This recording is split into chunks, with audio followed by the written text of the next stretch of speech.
Namaskar. Welcome to our YouTube channel NIRVANA-INFOMIX. Hope everyone is doing great. আশা কৰোঁ আপোনালোক সকলোৰে ভাল।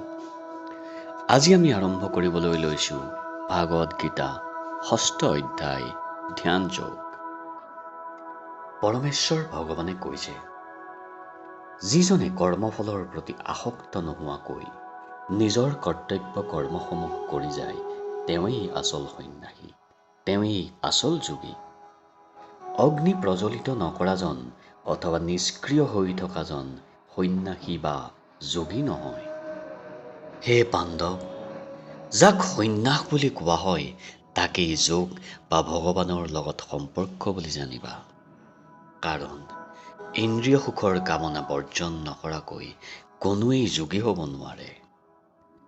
যিজনে নতুনকৈ অষ্টাংগ যোগৰ অভ্যাস কৰিবলৈ লৈছে, তেওঁৰ বাবে কৰ্ম কৰাটোৱেই সাধন।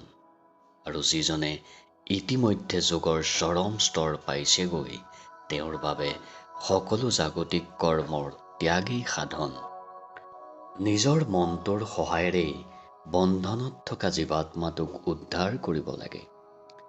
তাক তললৈ ঠেলি দিব নালাগে। মনটোৱেই হৈছে এই আত্মাটোৰ পৰম বন্ধু আৰু মনটোৱেই হৈছে আপোনাৰ ঘোৰ শত্ৰু। যিজনে মনটো জয় কৰিব পাৰিছে, তেওঁৰ বাবে মনটো আটাইতকৈ ডাঙৰ বন্ধু। কিন্তু যিজনে তেনে কৰিব পৰা নাই, তেওঁৰ বাবে মনটো সদায় ডাঙৰ শত্ৰু হৈ ৰ'ব। যিজনে মন জয় কৰিব পাৰিছে, তেওঁ পৰমাত্মাক ইতিমধ্যে উপলব্ধি কৰিছেই, কাৰণ তেওঁৰ মনলৈ ইতিমধ্যে প্ৰশান্তিৰ ভাৱ আহিছে। তেনে এজন মানুহৰ বাবে শীত আৰু তাপ, সুখ আৰু দুখ, মান আৰু অপমান এই সকলো সমান। যেতিয়া এজন মানুহে অধ্যয়নৰ দ্বাৰা লাভ কৰা জ্ঞান আৰু উপলব্ধিৰ দ্বাৰা লাভ কৰা জ্ঞানৰ ফলত সম্পূৰ্ণ তৃপ্তি লাভ কৰে, তেতিয়া তেওঁৰ আত্মোপলব্ধি হৈছে বুলি কোৱা হয় আৰু তেওঁক বোলা হয় যোগী বা সাধক। তেনে এজন মানুহ চিন্ময় স্তৰত অৱস্থিত আৰু জিতেন্দ্ৰিয়। তেওঁ শিলগুটি, পাথৰ, মাটি আৰু সোণ আদি সকলো বস্তুকে সমান বুলি দেখে। স্নেহপূৰ্বক হিতকাৰী, শত্ৰু, উদাসীন, মধ্যস্থতাকাৰী, হিংসা কৰিবৰ যোগ্য লোক, আত্মীয় লোক, সাধু মানুহ, অসাধু পাপী আদি সকলোৰে প্ৰতি যাৰ মনোভাৱ একে, তেওঁ বহুখিনি আগবাঢ়ি যোৱা লোক। সাধকে অনবৰতে নিজৰ দেহ, মন আৰু আত্মাৰে নিজকে পৰম তত্ত্বৰ লগত সংযুক্ত কৰি ৰাখিব লাগে। নিজৰ মন সংযত অৱস্থাত ৰাখি অকলশৰে এখন নিৰ্জন ঠাইত থাকি সাধনা কৰিব লাগে। মনত কোনো বাসনা ৰাখিব নালাগে আৰু নিজকে কোনো বস্তুৰে গৰাকী বুলি ভাবিব নালাগে।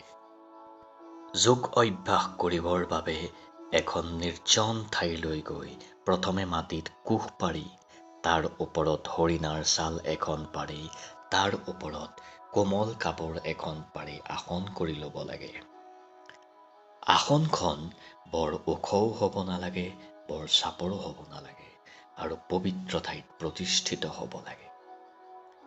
নিজৰ মন আৰু ইন্দ্ৰিয়সমূহক নিয়ন্ত্ৰণ কৰি মনটোক এটা নিৰ্দিষ্ট বিন্দুত স্থিৰ ৰাখি যোগীজনে সুদৃঢ়ভাৱে বহি লৈ নিজৰ অন্তৰ বিশুদ্ধ কৰাৰ অৰ্থে যোগাভ্যাস কৰিব লাগে। দেহা, ডিঙি আৰু মূৰটো পোন কৰি ৰাখিব লাগে।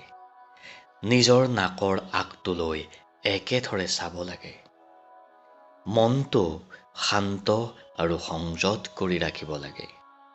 মনত কোনো ভয় ৰাখিব নালাগে। কোনো যৌন সম্পৰ্কৰ কথা ভাবিব নালাগে। এনেদৰে আসনত বহি হৃদয়ত কেৱল মোকেই ধ্যান কৰিব লাগে আৰু মোকেই জীৱনৰ শেষ লক্ষ্য বুলি ল'ব লাগে। অনবৰতে দেহ, মন আৰু আত্মাৰ ওপৰত নিয়ন্ত্ৰণ ৰাখি মন থিৰ কৰি যোগ অভ্যাস কৰি থকা যোগীয়ে পাৰ্থিৱ জীৱনৰ পৰা বিৰতি লাভ কৰি ভগৱানৰ শান্তিপূৰ্ণ ৰাজ্যত বা কৃষ্ণৰ ধামত প্ৰৱেশ কৰিবলৈ পায়। হে অৰ্জুন, অত্যাধিক ভোজনকাৰী বা নিতান্ত অনাহাৰী, অধিক নিদ্ৰাপৰায়ণ অথবা একেবাৰে উজাগৰে থকা মানুহ যোগী হোৱাৰ সম্ভাৱনা নাই। যাৰ আহাৰ বিহাৰৰ ক্ষেত্ৰত নিয়ন্ত্ৰণ আছে, যিজনে কামবিলাক কৰোঁতে নিয়মীয়া পৰিমাণে পৰিশ্ৰম কৰে, যিজনে নিয়মীয়া পৰিমাণে শোৱে বা জাগি থাকে, তেওঁ যি যোগৰ অভ্যাস কৰে তেনে যোগেই জড়জাগতিক কষ্ট দূৰ কৰিব পাৰে। যোগীয়ে যেতিয়া যোগাভ্যাসৰ দ্বাৰা চিত্তবৃত্তি নিৰোধ কৰে, সকলো কামনাৰ পৰা অনাসক্ত হৈ আঁতৰি থাকে আৰু তেওঁৰ মনটো নিজৰ আত্মাতে নিবিষ্ট হৈ থাকে, তেতিয়া তেওঁক যোগযুক্ত বুলি কোৱা হয়। যেনেকৈ বতাহ নোহোৱা ঠাইত চাকি গছৰ শিখাটো নকঁপে, তেনেকৈ এজন যোগীয়ে চিত্ত সংযত কৰি একান্ত মনে নিজৰ আত্মাৰ ধ্যান কৰি যোগাভ্যাসত স্থিত হয়। যোগ অভ্যাসৰ সমাধি নামৰ যিটো স্তৰ আছে, সেই স্তৰত উপনীত হ'লে যোগৰ বলত চিত্তবৃত্তিৰ সম্পূৰ্ণ নিৰোধ ঘটে। সাধনাৰ এই অৱস্থাত সাধকৰ শুদ্ধ অন্তঃকৰণে নিজৰ আত্মাক দেখা পায় আৰু সেই আত্মাক লৈয়ে সন্তোষ লভে।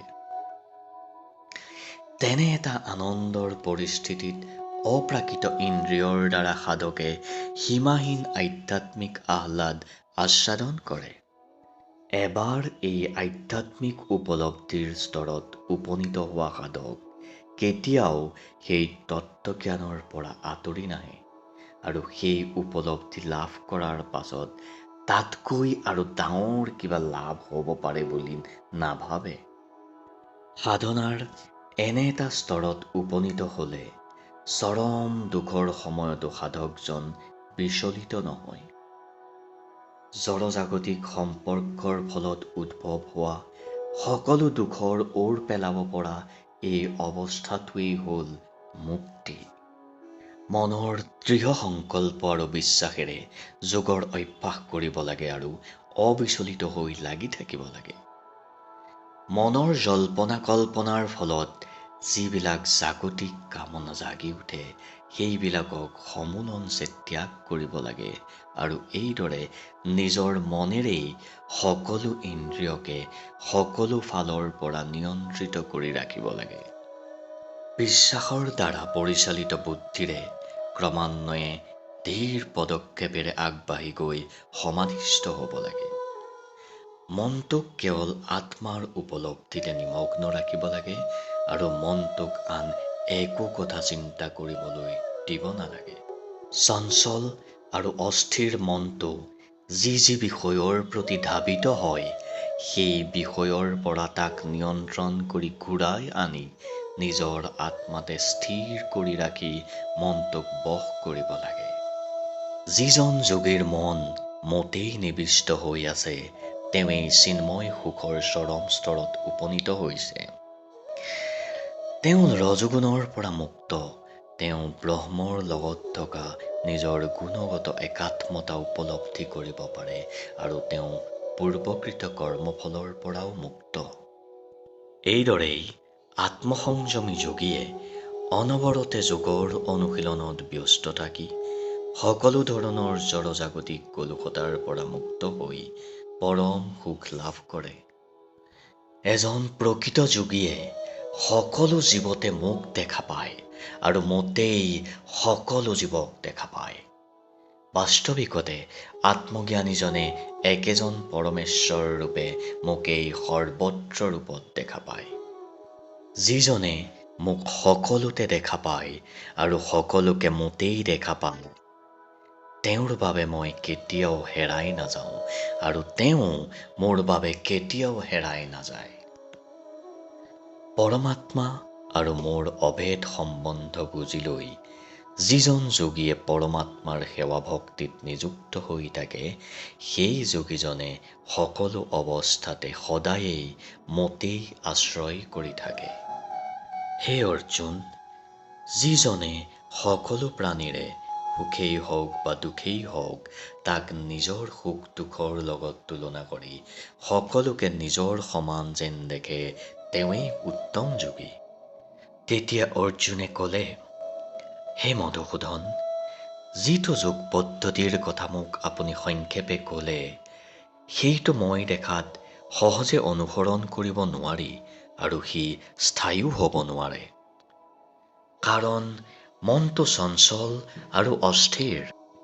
হে কৃষ্ণ, মনটো বাস্তৱিকতে বৰ চঞ্চল। সি উত্ৰাৱল, আকোৰগোজ স্বভাৱৰ আৰু বৰ শক্তিশালী।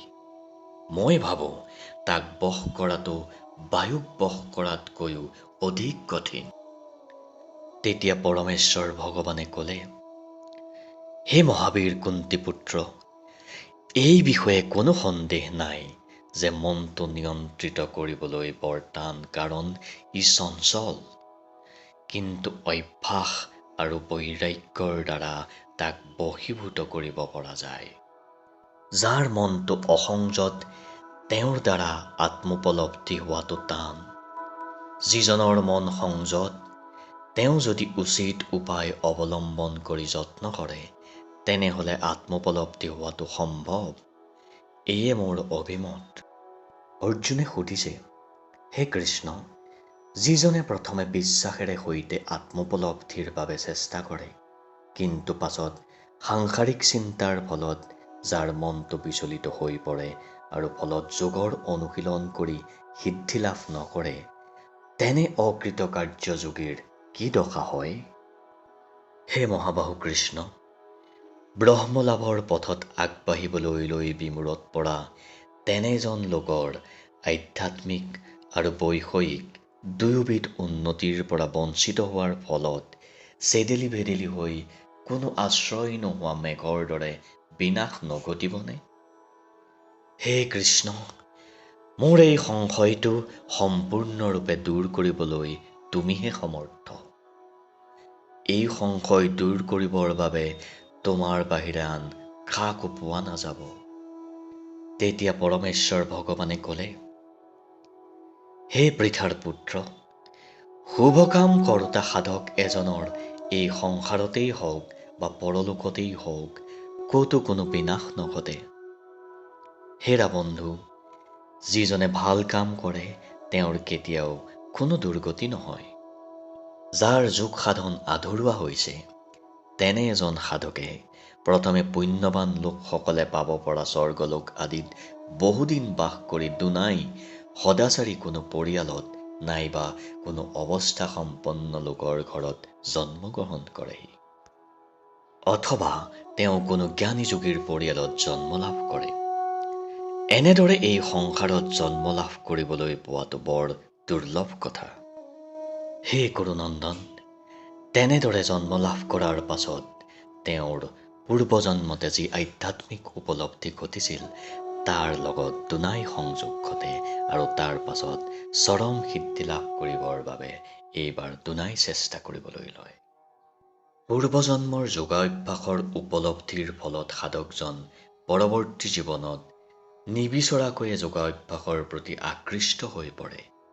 কেৱল যোগৰ বিষয়ে জানিবলৈ আগ্ৰহ কৰা এনে সাধকজনে বেদৰ কৰ্মকাণ্ড অতিক্ৰম কৰি যাব পাৰে। যেতিয়া এজন যোগীয়ে অধিক আন্তৰিকতাৰে যোগ মাৰ্গত অগ্ৰগতি লাভ কৰিবলৈ চেষ্টা কৰে তেতিয়া তেওঁ সকলো পাপৰ পৰা মুক্ত হৈ পৰে আৰু অৱশেষত বহু বহু জন্মৰ সাধনাৰ মূৰত সিদ্ধি লাভ কৰি পৰম গতি লাভ কৰে। যোগী তপস্বীসকলতকৈ শ্ৰেষ্ঠ, জ্ঞানীসকলতকৈও শ্ৰেষ্ঠ আৰু সকাম কৰ্মীসকলতকৈও শ্ৰেষ্ঠ। গতিকে হে অৰ্জুন, তুমি সকলো অৱস্থাতে এজন যোগী হোৱা। সকলো যোগীৰ ভিতৰত যিজনে পৰম শ্ৰদ্ধাৰে সকলোবোৰ মোৰ ওচৰত সঁপি দি মনেৰে অনবৰতে মোৰ কথাকে চিন্তা কৰি থাকে আৰু সেৱা ভক্তিৰে কেৱল মোৰ বাবেই সকলো কাম কৰি থাকে, যোগৰ মাধ্যমেৰে মোৰ লগত আটাইতকৈ অন্তৰংগভাৱে সংযুক্ত হৈ থকা সেই যোগীজনেই শ্ৰেষ্ঠ আৰু এইটোৱেই মোৰ অভিমত। ইয়াতেই ভাগৱত গীতাৰ ৬ষ্ঠ অধ্যায় ধ্যানযোগ অধ্যায়টিৰ সমাপ্ত হৈছে।